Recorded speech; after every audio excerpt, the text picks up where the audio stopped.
저는 스포츠 중에 그 농구를 잘 못하고 또 농구에도 관심이 적은 편입니다.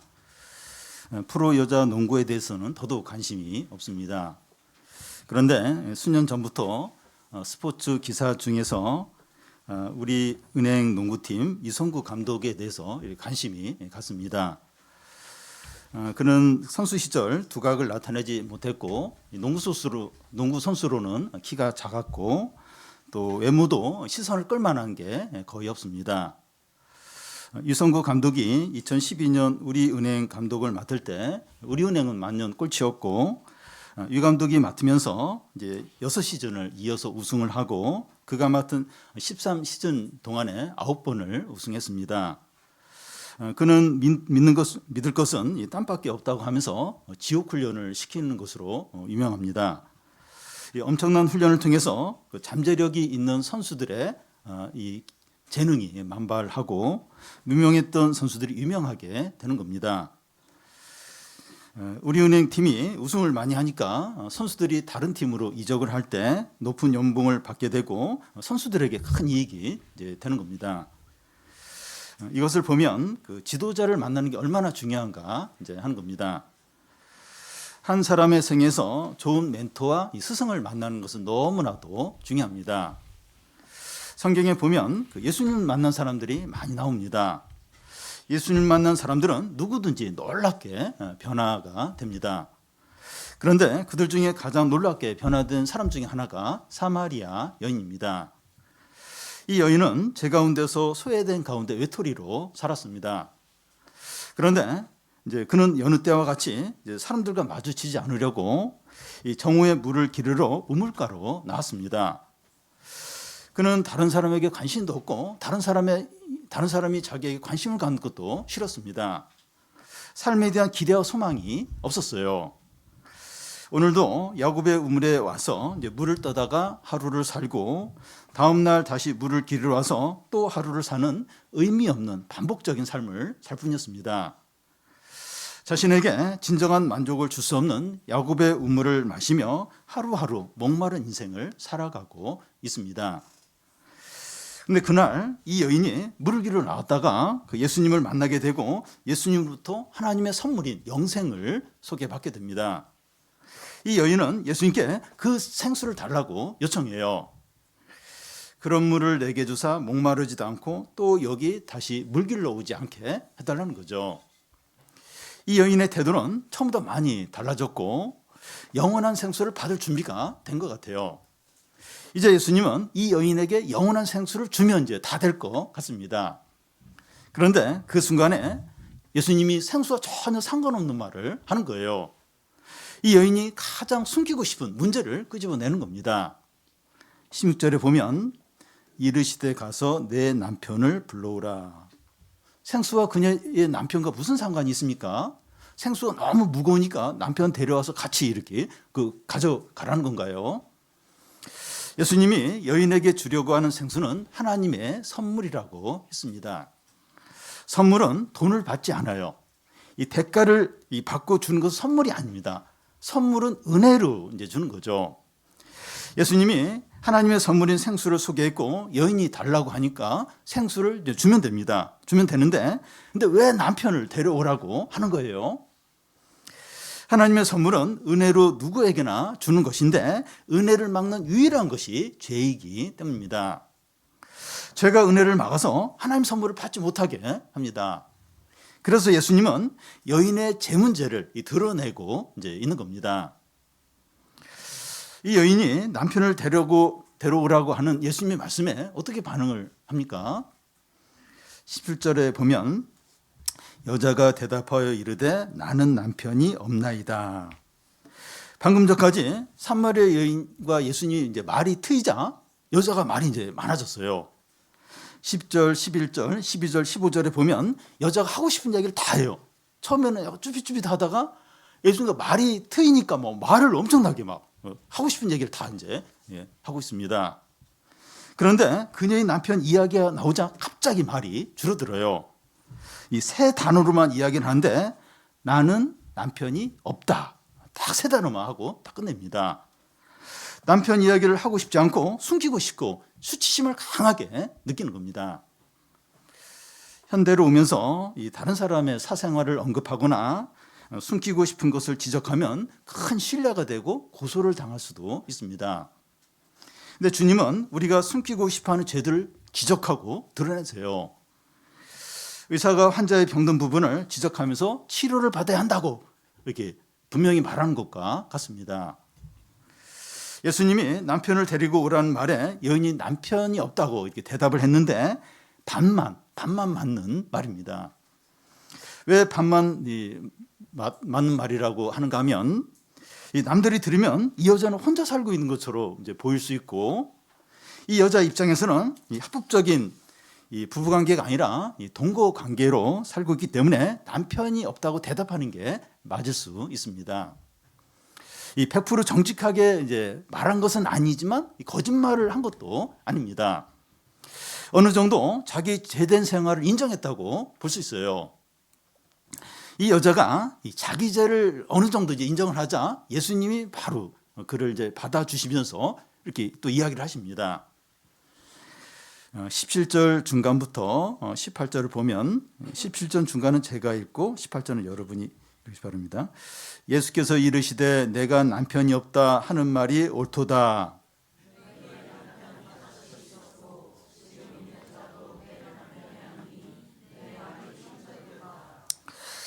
예수님은 이 여인의 과거의 죄들을 정확히 다 하셨어요. 그동안 너에게 남편이 5이 있었고 지금 살고 있는 남자도 법적으로 결혼한 남편이 아니고 동거하고 있는 불륜관계에 있는 남자라는 겁니다.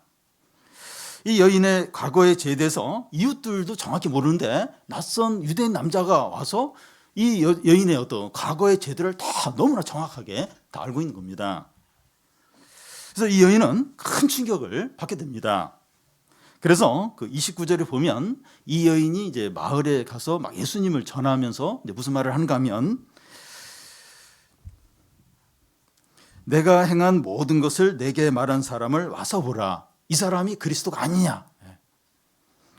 이 여인이 예수님을 믿게 된 결정적인 원인이 여기에 있어요. 자기의 과거의 모든 이제 남들도 정확히 모르는데 그걸 정확하게 알고 있는 걸 보면서 이 여인이 예수님을 이제 믿게 됩니다. 예수님은 이 여인이 숨기고 싶어하는 수치스러운 죄들을 드러내면서 그를 비난하거나 책망하거나 내치지 않았습니다. 오히려 이 여인은 하나님의 사랑과 용납과 그 용서를 강하게 경험하게 됩니다. 이것은 그 예수님이 이 여인에게 한 말씀에도 이제 나와 있는데 16절에 가서 내 남편을 불러오라 하는 말인데 이 남편을 불러서 다시 내게로 데려오라는 겁니다. 너는 큰 죄를 지었으니까 아웃, 꺼져라, 나가라 이렇게 하는 것이 아니라 영어 성경에 컴백, 돌아오라고 이렇게 하고 있습니다. 예수님은 내가 온 것은 의인을 부르러 온 것이 아니라 죄인을 부르러 왔다고 했습니다. 예수님은 세리나 창녀와 온갖 죄인들의 친구로 지내셨습니다. 우리 주님은 누구든지 자기가 죄인인 걸 인정하고 죄를 고백하기만 하면 용서하고 사랑하고 받아주십니다. 누구든지 어떤 죄를 지었든지 얼마나 큰 죄를 지었든지 죄를 반복해서 짓고 얼마나 많은 죄를 지었든지 자기가 죄인 것을 인정하고 죄를 고백하면 다 용서해요. 또 사랑하시고 받아주십니다. 문제는 이 사람들이 자기 죄를 인정하지 않고 자기 죄를 회개하지 않는 게 이게 이제 문제입니다. 마치 자기가 중환자인지 모르고 심각한 병에 걸렸는데도 인정하지 않는 사람과 같습니다. 저희 아들이 이제 작년 7월에 이제 병이 이렇게 발견이 되어서 지금까지 치료를 받고 있는데 만약에 그때 이 병을 모르고 인정하지도 않고 건강한 것처럼 지금까지 지냈다면 아주 심각한 치명적인 상태에 있었을 겁니다. 중병에 걸렸는데 인정하지 않고 그냥 지내는 게 이만큼 아주 심각한 절망적인 결과를 가져오게 되는 거죠. 그런데 질병보다 사람에게 더 심각하고 치명적인 것은 죄입니다. 자기가 이 절망적인 죄인이라는 것을 인정하지 않고 이 죄들을 회개하지 않으면 영원한 지옥에 가게 됩니다. 그런데 사람들은 자기의 죄를 직접 지적을 받거나 공개적으로 드러나기 전까지는 몰라요. 또 잘 인정도 안 합니다. 다윗도 밧세바와 간음하고 그의 남편을 이렇게 죽이고 나서도 나단 선지자가 와서 다윗의 죄를 직접 지적하기 전까지 심각하게 여기지 않았습니다. 그냥 아무렇지도 않은 것처럼 지냈어요. 사람들은 자기 죄를 직접 지적받거나 공개적으로 드러나야 수치심을 느끼고 그 죄가 얼마나 심각한가 느끼게 됩니다.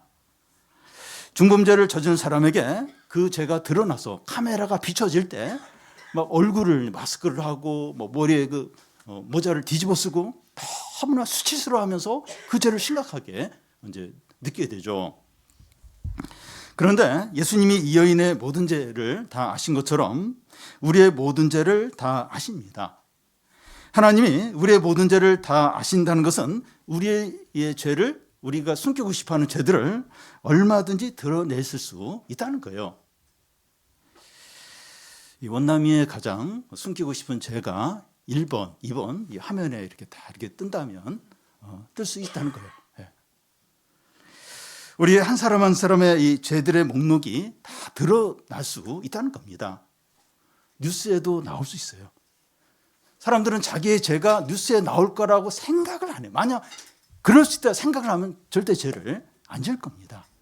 그러니까 하나님이 아신다는 것은 우리의 죄가 다 언제든지 얼마든지 드러날 수 있다는 겁니다. 그래서 우리는 하나님 앞에서 우리가 얼마나 악하고 더러운 죄인인가 하는 것을 인정하고 우리 죄들을 회개하는 것이 필요합니다. 그러기만 하면 하나님이 용서하세요.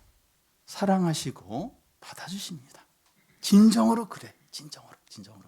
사마리아의 여인을 받아주세요. 용서하세요. 사랑하세요. 우리도 사마리아 같은 그런 비슷한 죄인인데 우리가 죄인인 걸 인정하고 죄를 회개하고 고백하면 다 용서하십니다. 사랑하세요. 그리고 받아주십니다. 그리고 이 사람들 중에서 주님께 나아가기 전에 이 착한 사람이 되고 개선이 된 후에 나아가야 된다고 생각하는 사람들이 있습니다. 전에 제가 어떤 분에게 교회에 이렇게 나오시라고 하니까 술, 담배 끊고 나오겠다고 그런 말씀을 하는 겁니다. 이런 것들이 정리되기 전까지는 교회 나갈 수 없다는 거예요. 주님은 죄인을 부러 오셨는데 의인이 된 후에 주님께 나아가겠다는 거죠. 그렇지 않죠. 그게 아니죠. 죄인인 상태, 죄의 습관이 그대로 있고 끊지 못한 죄들이 있는 상태에서 주님께 나가는 겁니다. 어떻게 불경하게 그럴 수 있느냐? 괜찮다는 거예요.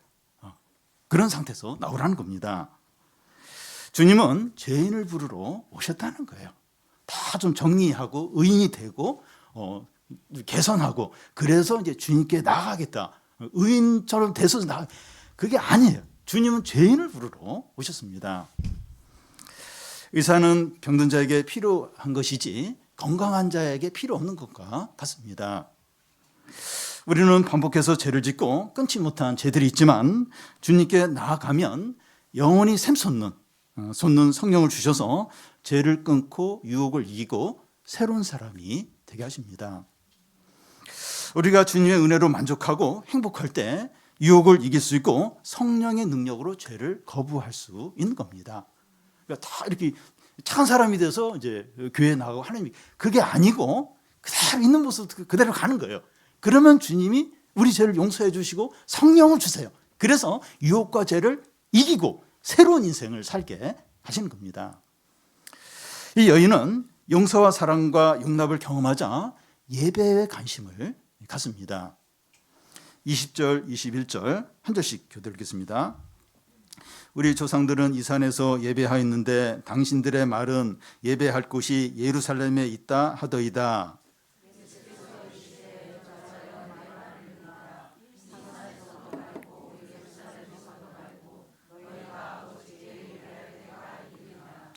사람들이 예배에 관심이 없고 기대가 적은 이유는 죄 용서를 받은 적이 없고 하나님의 사랑을 경험하지 못했기 때문입니다. 바리새인 시몬이라는 사람이 예수님을 이제 식사 초대해서 예수님이 그 집에 가셨는데 한 여자가 향유를 듣고 예수님께 나오더니 눈물을 뚝뚝 예수님 발에 흘리는 거예요. 그러자 자기 머리털을 풀어서 막 예수님의 그 발을 닦고 그 발에 입을 맞추고 비싼 향유를 예수님께 붓습니다. 근데 바리새인 시몬은 예수님께 존경을 표하는 입맞춤도 하지 않고 발 씻을 물도 주지 않고 값싼 흔한 감람유도 붓지 않았습니다. 이 여인과 이 시몬 바리새인 시몬의 차이는 이 재용서를 받은 사람은 예수님을 많이 사랑하고 재용서를 받은 적이 없는 사람은 적게 사랑한다는 겁니다. 우리에게 예배에 대한 사모함이나 간절함이 없다면 내가 얼마나 거짓되고 악하고 추하고 위선적인 죄인인 줄 모르고 자기 죄를 회개하고 용서받은 적이 없기 때문입니다. 이 중병에 걸렸는데 건강하다고 여기는 사람이 건강검진도 대강받고 병원 감사나 치료를 불필요하게 여기는 것과 같습니다. 우리의 절망적인 상태를 모르고 하나님의 용서와 은혜를 경험한 적이 없으면 예배에 대한 어떤 간절함이 없게 되는 겁니다. 이 여인은 예배에 관심을 가지면서 우리 조상들은 이 산에서 예배를 하였다고 하는데 그 산은 이 산이 그리심산을 가리킵니다. 유대 백성들이 바벨론 풀에서 70년 만에 돌아와서 예루살렘 성전을 재건할 때 이 사마리아 사람들이 와서 우리도 같이 성전을 재건하게 해달라고 부탁을 합니다. 근데 유다 백성들이 거절을 해요. 이 사마리아 사람들은 그 이방인과 혼혈이 되었기 때문에 같이 성전을 지을 수 없다고 하면서 거절을 합니다. 그러자 사마리아 사람들이 그리심산에 성전을 따로 짓고 거기서 예배를 드렸습니다. 지금 이 여인은 예수님께 우리 조상들은 그리심산에서 예배를 드렸고 유대인 당신들은 예루살렘 성전에서 예배를 드리고 있는데 어디서 예배를 드려야 되는가? 나도 재용서와 은혜를 받았는데 이 예루살렘 성전에 가서 예배를 드려야 되느냐? 묻습니다. 예수님은 이 산으로도 말고 예루살렘으로도 말하는 거예요. 장소가 아니라 방법과 시기가 중요하다고 하십니다. 23절, 24절을 한 절씩 교대로 읽겠습니다. 아버지께 참되게 예배하는 자들은 영과 진리로 예배할 때가 오나니 곧 이때라 아버지께서는 자기에게 이렇게 예배하는 자들을 찾으시느니라.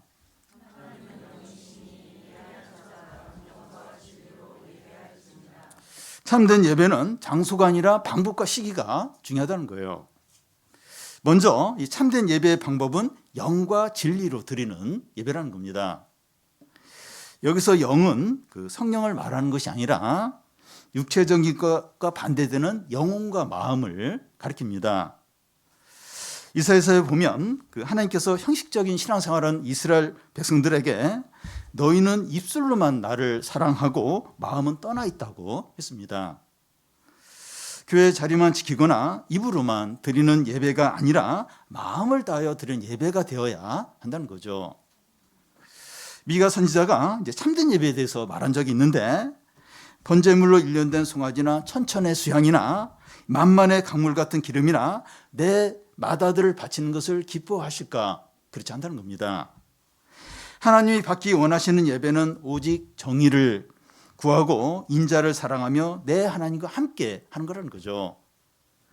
하나님이 기대하는 예배는 마음과 뜻과 힘을 다해서 하나님을 사랑하고 기뻐하고 순종하는 예배라는 겁니다. 몸은 예배하는 자리에 있지만 이 마음은 다른 곳에 다 가 있거나 예배 후에 해야 할 일, 거기에 가 있다면 그 예배는 참된 예배가 아니라는 겁니다. 참된 예배는 영과 진리로 드린 예배인데 여기서 진리는 하나님의 말씀을 말하는 것이 아니라 진정으로 참되게 진실하게 하는 뜻입니다. 형식적으로 습관적으로 기계적으로 하는 말과 반대죠. 사마리아 사람들이 그리심산 성전에서 예배를 드리는 것이나 유대인들이 예루살렘 성전에서 예배를 드리는 것은 형식적이고 기계적인 예배라는 겁니다. 실체가 하나님인데 하나님이 없어요.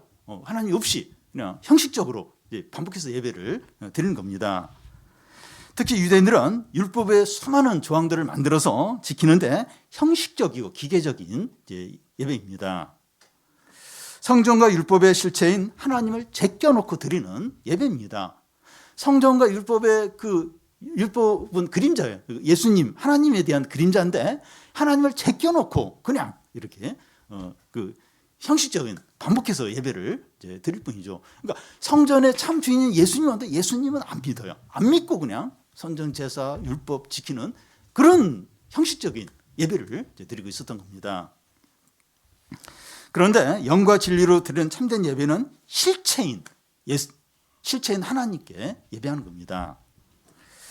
우리는 일주일에 한 번 주일이니까 교회 와서 예배 드리고 익숙한 순서에 따라서 예배를 드리며 다른 생각을 하거나 핸드폰을 이제 보거나 졸다가 예배를 마치고 돌아갈 수 있습니다. 그런데 우리는 어떤 분께 예배를 드립니까? 24절 앞에 보면 하나님은 영이시니, 하나님은 사람이 아니라 영이시라는 겁니다. 무슨 말인가 하면 하나님은 우리의 생각과 마음을 다 아신다는 거예요. 우리의 외적인 행동만으로 만족하는 것이 아니라 우리의 참되고 진실한 것만 받으시는 겁니다. 사람들은 다른 사람의 속을 모르니까 그 사람의 말이나 이제 행동으로 속을 수 있는데 하나님은 속지 않습니다. 하나님은 형식적이고 습관적으로 드리는 예배를 기뻐하지 않으시고 진실로 참되게 드리는 예배만 기뻐하십니다. 진심으로 드리는 예배가 어떤 건지 예를 들겠는데, 바리새인과 세리가 성전에 이제 기도하러 올라옵니다.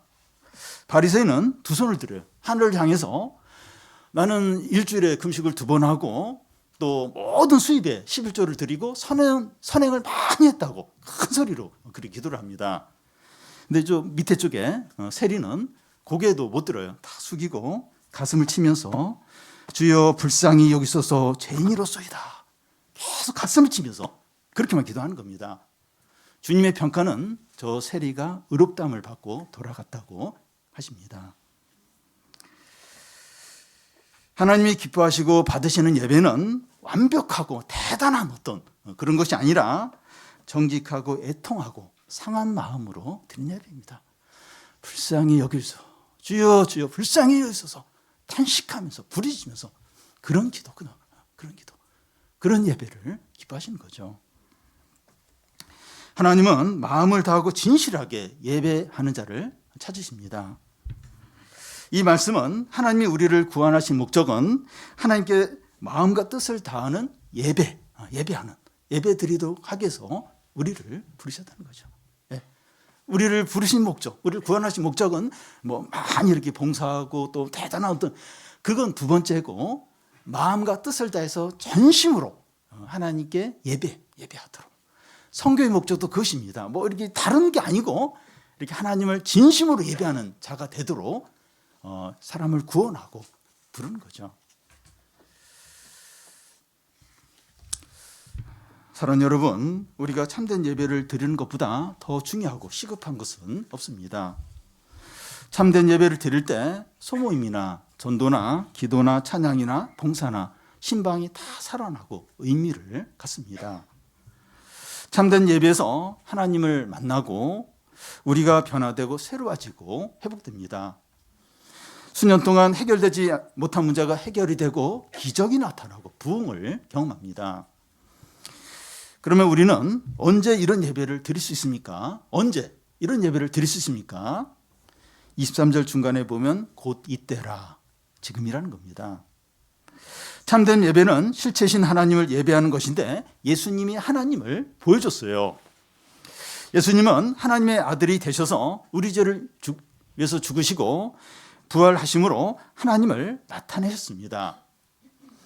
성전과 율법의 실체이신 그 하나님이 우리 가운데 오셨어요. 지금 우리는 예수 그리스도의 이름을 의지해서 하나님의 은혜의 보좌 앞으로 나아가는 겁니다.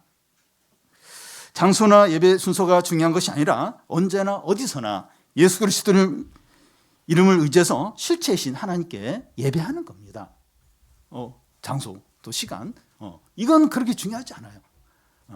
예수 그리스도 이름을 의지해서 실체이신 하나님께 예배하는 거죠.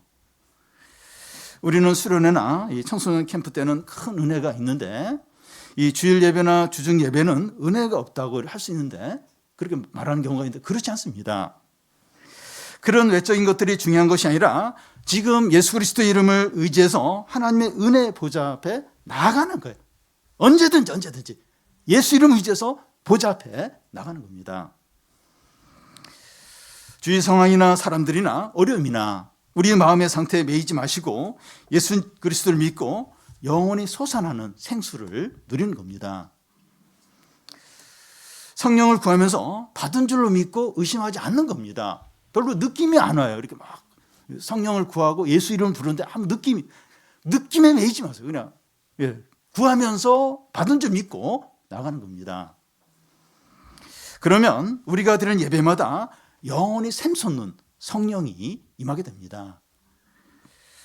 우리가 예배 가운데서 하나님의 임재와 영광과 살아계심을 경험해서 우리 자신이 변화되고 세상과 사람들과 어려움이 작게 보이고 두려움과 염려가 사라지고 기쁨과 감사와 찬양으로 가득하기 바랍니다. 찬송가의 가사처럼 세상과 나는 간 곳 없고 구속한 주만 보이기를 바랍니다. 이 여인은 참된 예배가 어떤 것인지 알게 되자 구약에서 예언한 메시아를 찾게 됩니다. 25절, 26절을 한 절씩 교독하겠습니다. 여자가 가로되 메시아 곧 그리스도라 하는 이가 오실 줄을 내가 아노니 그가 오시면 모든 것을 우리에게 알려주시리이다.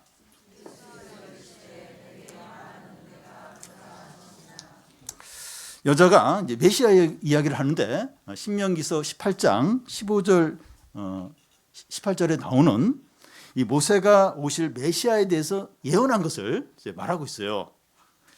나와 같은 선지자를 일으키려니 너희는 그의 말을 들으라 하고 하나님의 말씀을 그 입에 두리니 하나님이 그에게 명령하시는 것을 그가 무리에게 다 말할 것이다. 이제 여기서 이 나와 같은 선지자나 하나님이 명령하는 그가 바로 메시아 그리스도를 말합니다. 사마리아 여자는 참된 예배를 알게 되자 신명기서에서 예언한 메시아 곧 그리스도를 만나기를 기대합니다. 사람들이 참된 예배를 드릴 때 모든 관심과 마음이 살아계시고 영광 가운데 계신 주님을 만나고 싶어 합니다. 예배 전에는 여러 가지 문제들이 마음을 빼앗기고 근심 가운데 있었지만 예배를 드리면서 살아계신 주님께 마음이 집중이 되게 되는 거예요. 이게 예배의 진정한 목적입니다. 여인이 메시아 곧 그리스도를 만나고 싶어하자 어떤 일이 일어납니까? 26절에 보면 예수께서 이르시되 내게 말한 내가 그라 하시니라. 모든 뜻밖의 일 중에서 가장 뜻밖의 일입니다. 가장 놀라운 일 중에서 놀라운 일이죠. 복음서 중에서 예수님이 개인적인 만남에서 내가 그리스도라 이렇게 자신을 소개한 적이 여기가 유일합니다. 정교 지도자이고 학자이고 경건한 니고데모에게가 아니라 제 가운데 살고 있고 소외되어 있는 사마리아 여인에게 예수님이 내가 그리스도라 이렇게 밝히신 겁니다. 이 여인은 아무 기대 없이 이제 우물가에 이제 물을 기르러 왔는데 구약에 예언한 그 메시아 예수님을 그리스도를 만나게 된 겁니다. 너무나도 큰 선물이고 너무나 놀라운 은혜죠. 이 여인은 그리스도를 만났을 때 그의 모든 의문에 해답을 얻게 되었고 그의 모든 문제가 해결이 되었고 그는 완전히 변해서 새 사람이 됩니다. 그가 예수님을 만나기 전에는 죄 가운데서 소외된 가운데 외톨이로 자기 문제에 빠져서 비참하게 지냈는데 예수를 만난 후에는 자기 문제에 벗어나서 사람들에게 예수님을 전하는 전도자가 됩니다. 전에는 항상 부족했고 불만이었고 절망적이었는데 이제는 넘쳐요. 기쁨이 가득하고 소망 가운데 살아갑니다. 이 여인에게 무슨 일이 일어났습니까? 한 1시간 정도 되는 시간, 그보다 짧을 수도 있는데 그 시간에 이 여인에게 무슨 일이 일어났습니까? 예수님의 말씀을 들으면서 예수님을 만났고 예배가 회복이 되었고 성령으로 충만케 된 겁니다. 사랑하는 여러분, 우리에게 진정으로 필요하고 시급한 것은 예배가 회복되는 겁니다. 지금 이 예배에서입니다. 우리가 드리는 매 예배에서입니다. 우리가 소망 없는 죄인인 걸 인정하고 우리의 죄들을 고백하고 마음과 힘을 다해서 실체이신 하나님을 예배하는 겁니다. 우리가 이 예배 시간에 하나님의 용서와 사랑과 받아주심을 경험하고 성령으로 충만하게 되어서 우리 문제들이 해결이 되고 새 사람으로 새로운 삶을 사시기를 바랍니다.